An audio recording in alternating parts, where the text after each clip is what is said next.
Republicans in the U.S. Senate have narrowly advanced President Donald Trump's sweeping tax and spending package, the One Big Beautiful Bill Act, in a dramatic late-night vote that could reshape American fiscal policy.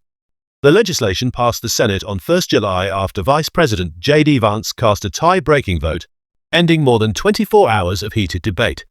The 50-50 split reflected deep divisions within the Republican Party, as leaders scrambled to unite their ranks amid fierce objections over steep spending cuts and deficit projections. Applause broke out among Republicans as Vance's vote was recorded, while Democrats looked on with frustration. The bill now returns to the House of Representatives, where its fate remains uncertain. An earlier version passed the House by only one vote, and Republicans can afford to lose no more than 3 members this time, underscoring the fragility of Trump's coalition. At its core, the bill permanently extends Trump's first-term tax cuts while slashing federal spending on Medicaid, food assistance, and other social programs. Critics have warned these cuts will hit low-income Americans hardest. Senator Lisa Murkowski provided the critical 50th vote after tense negotiations.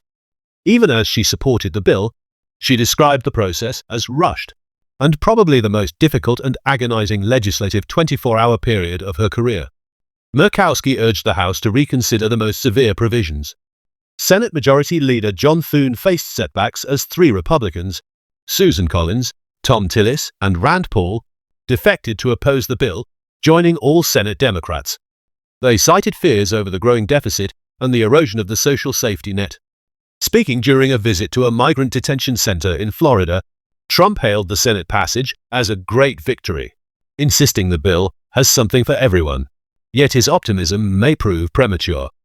The House Freedom Caucus has condemned the legislation, warning it could add $650 billion annually to the deficit. Members branded it fiscally reckless and inconsistent with Republican promises to rein in spending. Further tensions have emerged over Medicaid. The Senate version contains deeper cuts than the House originally approved, prompting concerns among moderates. Adding to the turmoil, tech billionaire Elon Musk, once a major Trump ally, has publicly denounced the bill. Musk threatened to form a new political party if the legislation is signed into law, accusing lawmakers of betraying clean energy priorities and undermining electric vehicle subsidies critical to Tesla. Democrats tried to slow the process, forcing clerks to read the entire 940-page bill aloud and staging a marathon vote-a-rama with dozens of amendments. But procedural delays failed to derail the outcome. Trump has called on Republicans to finalize the bill by 4th July, though he acknowledged the timeline will be challenging. "I'd love to do July 4th, but I think it's very hard. Maybe somewhere around there," he said. The next few days will determine whether Trump secures a defining legislative win or faces new fractures within his party as the House weighs whether to accept the Senate's version or send it back for further negotiation.